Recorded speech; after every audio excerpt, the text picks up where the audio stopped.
We got our first blockbuster trade of the season, and I'm sure it came as a big surprise since no one knew James Harden was even on the trading block until the last second. After the Cavs' surprising run to the top of the Eastern Conference last season, there was a letdown amidst injuries and losing Ty Jerome and replacing him with Lonzo Ball. But they've won 13 of their last 18 games and sensed now was the time to do something bold. After adding a solid 3-and-D guy in Keon Ellis with emphasis on the three, and playmaker Dennis Schroeder to provide punch off the bench, the Cavs are primed to send onto the court an explosive backcourt that few teams can rival on the offensive end. As I see it, this is all about how the Cavs will get Donovan Mitchell and Harden to interact and balance each other out in the half court. With Harden's Clippers footage, using Kawhi as a stand-in for Mitchell, we can get a sense of what the Cavs could run to make Harden feel comfortable and maximize Mitchell's gravity to help his own scoring. The first mode of attack would be to stretch the defense as far out as possible by putting Harden and Mitchell on opposite sides of the court. Watch how the weak side gets preoccupied by potential down screen that they're not in position to help as Harden uses the inside ball screen to get a wide open 15-footer at the elbow. With this pick and roll out top, notice how Kawhi's man doesn't want to leave him to bump down, opening up the nifty little behind the back pass, and it wouldn't be hard to imagine Jarrett Allen or Evan Mobley finishing this. There are also ways to bring Mitchell and Harden together and open up shots for each of them. Watch how Kawhi Leonard brings the ball up and the defense is forced to focus on him regardless of who else is out there, just like they are for Mitchell. And Harden should get even more open spot-ups in Cleveland, where he's a very capable shooter from behind the arc. One way they'll get Harden comfortable is by running zoom action. Notice how they've separated their stars to the two corners as far apart as possible, and they run a pin down into handoff. And it was a smooth machine for them as Wiggins shows to the ball, creating an open three, but Harden doesn't need it as he gets the open runner instead. The Clippers run it again on the right side with Kawhi at the left wing and Harden deep in the right corner. Again, Harden gets around the handoff very smoothly to his strong left hand. Kawhi's man doesn't want to sell out to the ball, so Harden has plenty of room to dance his way to a good look from the left elbow. The Clippers were smart to get Harden on the right side of the floor so that when they run the zoom to him, he can attack the middle with his dominant left hand.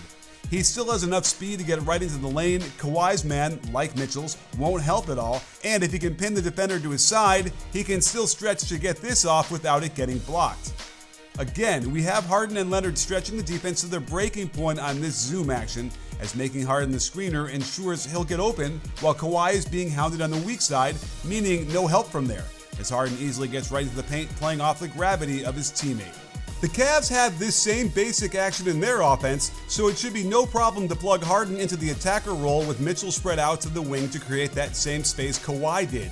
Here's the same action with Mitchell as a screener first, and he isn't as smooth with it as Harden is, but still gets a big advantage coming around from the handoff and into his hezzy off-foot floater game. Here's that same action with Harden as a screener first, and it wouldn't be hard to picture Mobley cutting for the handoff and drawing multiple defenders' attention. But with the spacing they have with shooters, Mitchell would simulate this type of finish pretty easily. The similarities to these offenses continue. With this blind pig action they'll run if the defense tries to deny the pass to either Harden or Mitchell. Watch how Zubac cuts underneath Harden for the pass, then hands right back and rolls for the easy dunk as Harden collapses the defense. The Cavs have a very similar progression to combat aggressive denial defense, and Mitchell will just have to be better at finishing through contact, I guess. It's hard to know how well this is going to fit, especially when throwing all these players together on the fly with only a few months left in the season. But I know I want to find out how well it'll work, and the best way to do that is going to their games in person. Of course, if I'm gonna do that, I'm gonna use SeatGeek to find those tickets, and you should too.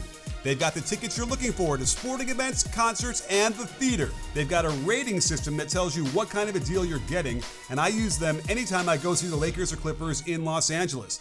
I saw Wemby in person with a great vantage point and an even better deal because of SeatGeek. The best part, if you tell them I sent you, you'll get a special deal. Use my code BBALL2025 and save 10% off your next set of tickets. So click that link and download their app with my code, and you'll get tickets as easy as Harden will get buckets when feeding off the pressure Mitchell puts on the defense as their primary playmaker. Garland is a serious threat out there, and yet the defense was still willing to help one pass away into a full rotation, and no doubt Harden will turn this kind of advantage into a score. So Kenny Atkinson can definitely find ways to keep them on the same side of the floor, knowing Harden's defender won't want to help off, giving more space for a Mitchell drive.